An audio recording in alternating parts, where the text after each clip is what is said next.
आज आपण सप्त आकाश ह्या विषयावर बोलणार आहोत. सप्त आकाश हे आध्यात्मिक अभ्यासासाठी खूपच उपयुक्त आहे. महान योगी या प्रवासात जाण्यासाठी युगानुयुगे प्रयत्न करतात. सप्त आकाश हा तत्वाचा अभ्यास आहे. हा स्वयं अनुभूतीचा अभ्यास आहे. या अभ्यास करताना जीवनात इतके बदल होतात. ते बदल होताना साधकांना खूपच तारेवरची कसरत करावी लागते. कारण हा मार्ग कोणत्याही पुस्तकात किंवा कोणाच्याही बोलण्यात येणार नाही. कारण हा मार्गच बोलण्याचा किंवा शब्द ज्ञानाचा विषयच नाही. तो जगावेगळा आहे. त्यासाठी साधकही परिपूर्ण असावा लागतो. प्रथम तो साधक सर्वांगाने अभ्यास करणारा व साधना करणारा पाहिजे. तसेच तो कुठेही अडकलेला नाही पाहिजे. जो जिज्ञासू व प्रेमपूर्ण व क्षमाशील असलेला पाहिजे. महत्त्वाचे तो निसर्गाच्या सतत सानिध्यात राहून सर्व प्राणी मात्र माझेच आहेत असा शुद्ध भाव असणारा पाहिजे. व त्याला या विश्वातील अलौकिक संत व देव यांच्याबद्दल आदरयुक्त शुद्ध भाव असणारा व सतत विश्वकल्याण डोळ्यासमोर ठेवून जगणारा साधक या सप्त आकाश अवस्था अनुभवू शकतो.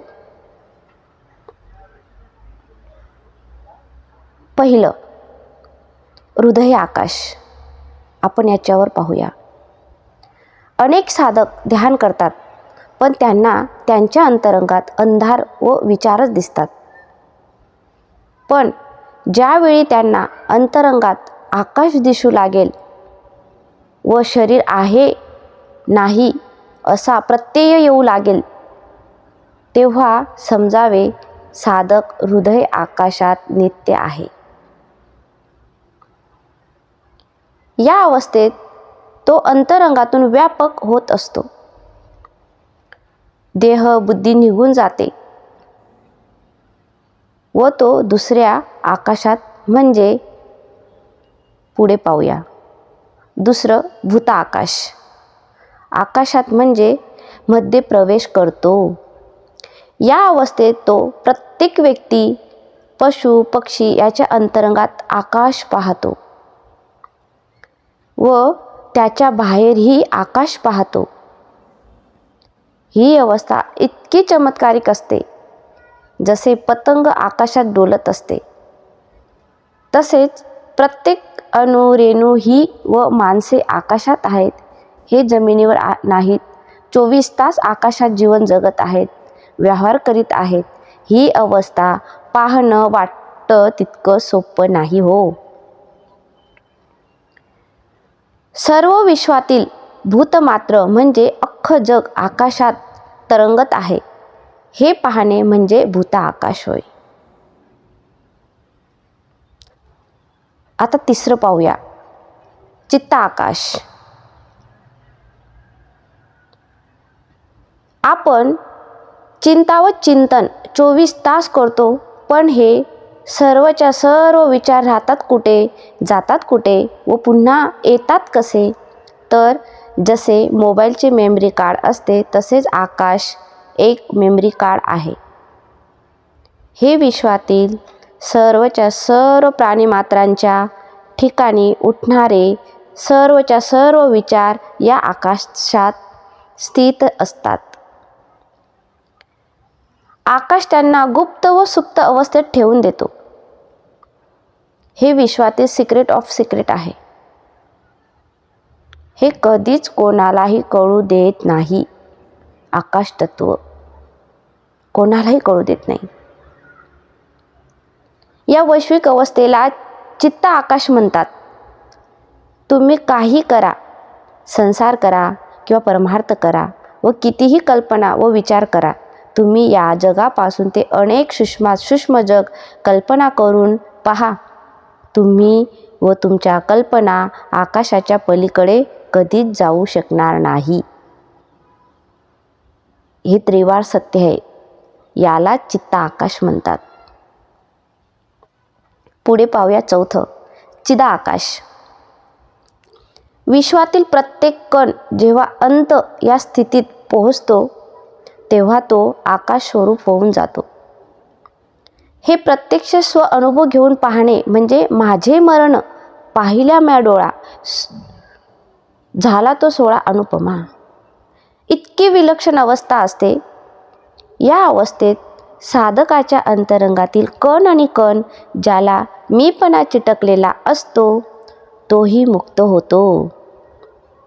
जसा काळा कुट्ट धूर आकाशात मिसळून त्याचे असलेले काळ पण विरून जाऊन तो आकाशाशी एकरूप कधी होतो तो त्यालाच समजत नाही.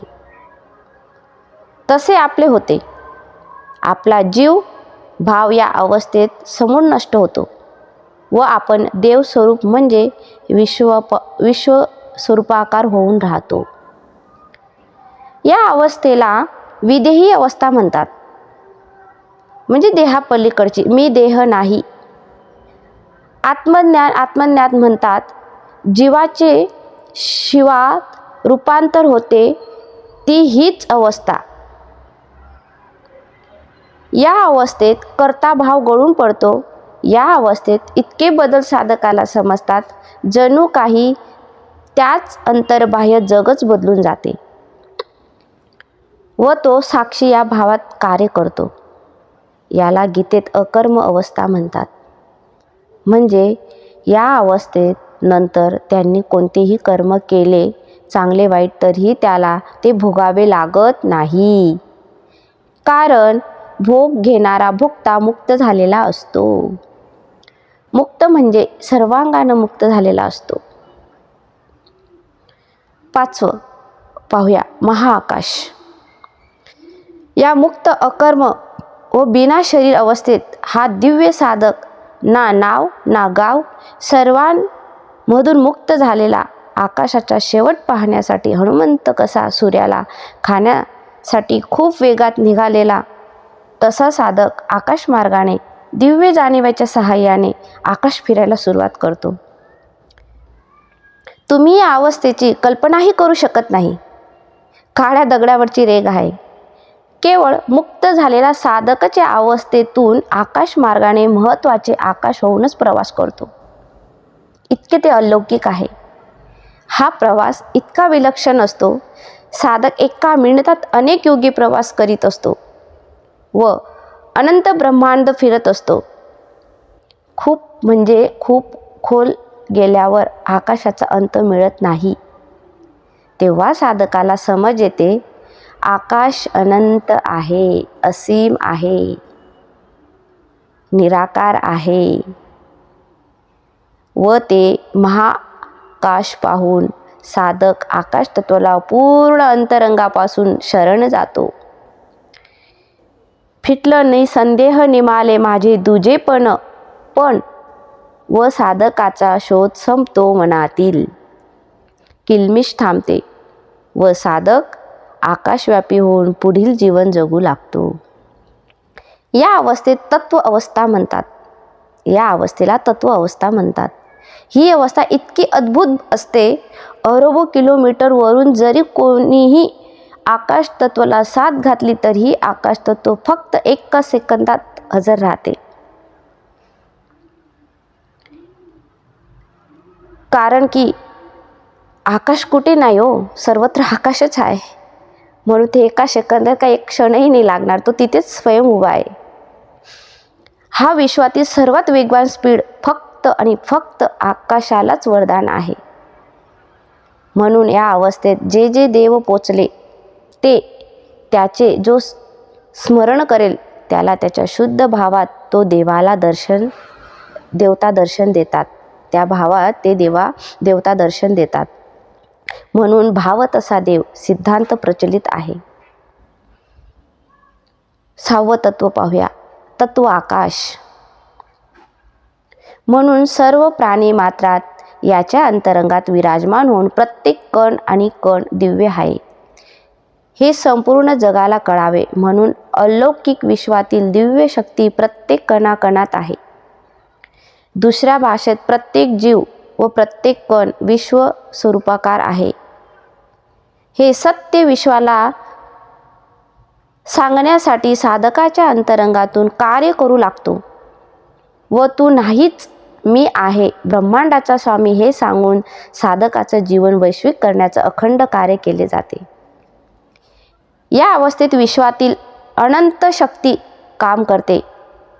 पण एक महत्त्वाचे आहे, हे फक्त भगवंताशी एकनिष्ठ असलेल्या भक्तासाठी हे कार्य केले जाते हे लक्षात ठेवा.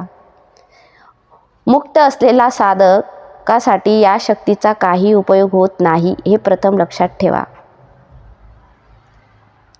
कारण तो आकाशव्यापी साधक आता फक्त उरतो उपकारापुरता अशी दिव्य अवस्था असते त्याच्याकडे.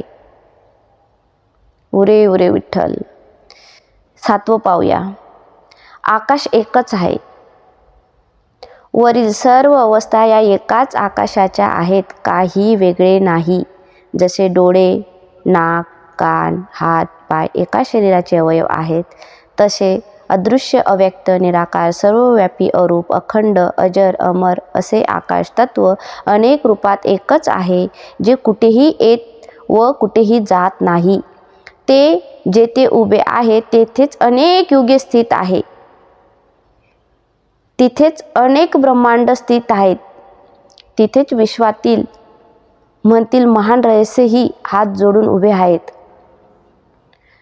मी येणार कुठे व जाणार कुठे, अहम ब्रह्मास्मी म्हणून स्वतःला नुसतं पाहिलं तरी अख्खं अनंत ब्रह्मांड अंतर्गत खेळू लागते. या अवस्थेत शब्द नाहीत, स्वअनुभव आहेत. हे समजणे कठीण आहे, कारण याला आकार नाही, गंध नाही, स्पर्श नाही, रूप नाही, रंग नाही, शब्द विचार नाहीत, जाणणे नाही, अंतिम केवळ पाहणं आहे. पण हे असं पाहणं आहे ज्याला डोळे सुद्धा नाहीत तरीही पाहिलं जातं, ज्याला पाय नाहीत तरी चाललं जातं. काय वर्णन करू, अवर्णनीय अवस्था आहे. कान नसूनही तो ऐकतो. मला तुम्हीच सांगा, नुसतं वाचताना तुम्हाला जाणवेल प्रत्येक शब्द आणि शब्द ब्रह्मरूप आहेत. नुसतं ऐकताना वाटेल अरे काय ही अवस्था आहे. ऐकण्याने तुम्ही त्या भावात चालले जाल. इतकं परिशुद्ध सत्य प्रखड आहे. म्हणून त्याला अक्षर ब्रह्म म्हटले आहे. तो प्रत्येक शब्द अक्षय आहे. त्याच्या पोटात ब्रह्मांड दिसते. ते प्रत्येक शरीर दिव्य आहे, ज्याच्या अंतरंगात ब्रह्मांड दिसते. ब्रह्मांड कोणालाही दिसत नाही. जो भक्तिमय प्रेममय साधक आहे, भगवंत त्यालाच ओपन करतो त्याचं रहस्य.